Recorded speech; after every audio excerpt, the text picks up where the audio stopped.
महायुती सरकारचा उद्या शपथविधी पार पडणार आहे। अशामध्ये भाजपच्या संभाव्य मंत्र्यांची नावं समोर आलेली आहेत। त्यामध्ये आशिष शेलार, रवींद्र चव्हाण, गिरीश महाजन, पंकजा मुंडे यांच्यासह निलेश राणे आणि गोपीचंद पडळकरांच्या नावाचा समावेश असल्याची माहिती समोर आलेली आहे। भाजपचे हे संभाव्य मंत्री नेमके कोणते आहेत, कोणाला संधी देण्यात येणार आहे, तर कोणाचा पत्ता कट केला जाऊ शकतो हे आपण या व्हिडिओतून जाणून घेणार आहोत। नमस्कार, मी Madhuri Kumkar for the people news मध्ये आपलं स्वागत। व्हिडिओला सुरुवात करण्यापूर्वी आपण चॅनलला सबस्क्राइब करा, लाईक व फॉलो जरूर करा। भाजप मंत्रिमंडळ विस्तारामध्ये नवीन चेहऱ्यांना संधी देणार की जुन्यांनाच पुन्हा मंत्री करणार याबाबत अद्याप स्पष्टता नाही। मंत्रिपदासाठी इच्छुक असलेल्या अनेकांनी देवेंद्र फडणवीस यांच्याकडे जोरदार फिल्डिंग लावलेली आहे।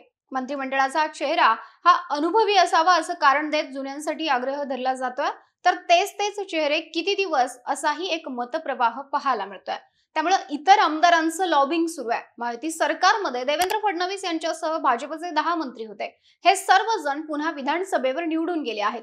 या सगळ्यांनाच मंत्रिपद दिलं जाईल असं तर होऊ शकत नाही, परंतु भाजपच्या वाट्याला 20 पेक्षा जास्त मंत्रिपद मिळू शकतात। भाजपमध्ये 3, 4, 5 टर्मचेही असे अनेक आमदार आहेत की ज्यांना आजवर मंत्रिपद मिळालं नाही।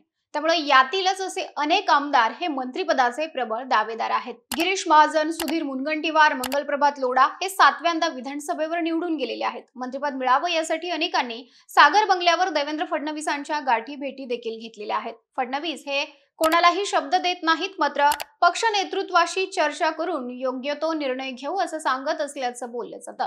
त्यामुळे इच्छुकांची धाकधूक वाढली आहे। गुजरात पॅटर्न राबवून सगळेच नवीन चेहरे दिले जाणार असल्याचीही जोरदार चर्चा सुरू असल्यानं ज्यांनी मंत्रिपद भूषवलेलं आहे त्यांचं मात्र टेन्शन वाढल्याचं बोललं जात आहे। पक्षाचे 132 आमदार निवडून आलेले आहेत आणि त्यात 20 ते 22 मंत्रिपद वाट्याला आली, तर यातील कोणाकोणाचं समाधान करायचं हा प्रश्न भाजपच्या पक्षश्रेष्ठींपुढे आहे। चंद्रशेखर बावनकुळे, संभाजी पाटील निलंगेकर, जयकुमार रावल, सुभाष देशमुख, पंकजा मुंडे, आशिष शेलार, विद्या ठाकूर, संजय कुटे, राम शिंदे, अशोक उईके, परिणय फुके हे 2014 ते 2019 दरम्यानच्या फडणवीस सरकारच्या मंत्रिमंडळात होते। काही जणांना 4 महिनेच मंत्रिपद मिळालं होतं। 2022 मध्ये त्यांना संधी मिळाली नाही, मात्र यावेळी मंत्रिपदासाठी त्यांची दावेदारी आहे। पंकजा मुंडे, राम शिंदे आणि परिणय फुके हे विधान परिषदेचे सदस्य आहेत। त्यामुळे विधान परिषदेतील आमदाराला थेट मंत्रिपद देण्याचा निर्णय होईल का याबाबत उत्सुकता आहे। अनेक जिल्हे असे आहेत जिथं भाजपांतर्गत 2 किंवा 3 जण मंत्रिपदाचे प्रबळ दावेदार आहेत। त्यामुळे अशा ठिकाणी भाजपला कसरत करावी लागणार आहे।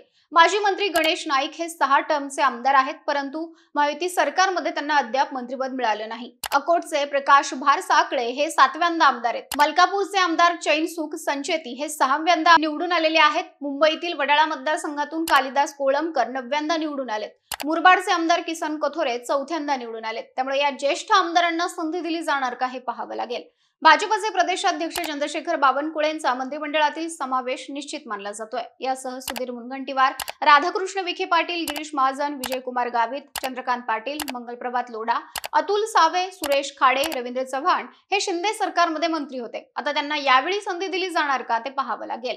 आपण जर विभागनिहाय भाजपचे संभाव्य मंत्री पाहिले तर कोकणामधून रवींद्र चव्हाण, नितेश राणे, गणेश नाईक यांची नावं चर्चेत आहेत। मुंबईमधून मंगलप्रभात लोढा, आशिष शेलार, राहुल नार्वेकर, अतुल भातखळकर। जर मंगलप्रभात लोढा यांना मंत्रिपद दिलं तर राहुल नार्वेकर यांना मंत्रिपद मिळण्याची शक्यता कमी आहे। पश्चिम महाराष्ट्रामधून शिवेंद्रसिंहराजे भोसले, गोपीचंद पडळकर, माधुरी मिसाळ, राधाकृष्ण विखे पाटील हे भाजपचे संभाव्य मंत्री आहेत। विदर्भामधून चंद्रशेखर बावनकुळे आणि संजय कुटे यांची नावं चर्चेत आहेत, तर उत्तर महाराष्ट्रातून गिरीश महाजन, जयकुमार रावल यांचं नाव संभाव्य यादीमध्ये आहे। तर मराठवाड्यातून पंकजा मुंडे आणि अतुल सावे यांच्या नावाचा समावेश आहे। ही सर्व नावं संभाव्य आहेत। त्यामुळे प्रत्यक्ष कोणाच्या गळ्यात मंत्रिपदाची माळ पडणार, कोणत्या नव्या चेहऱ्याला संधी दिली जाणार आणि कोणाचा पत्ता कट केला जाणार हे पाहणं उत्सुकतेचं राहील। तुम्हाला भाजपच्या या संभाव्य मंत्र्यांविषयी काय वाटतं? तुमचं मत कमेंट करून सांगा। व्हिडिओ आवडल्यास लाईक करा आणि फॉर द पीपलला सबस्क्राइब, लाईक व फॉलो करायला विसरू नका।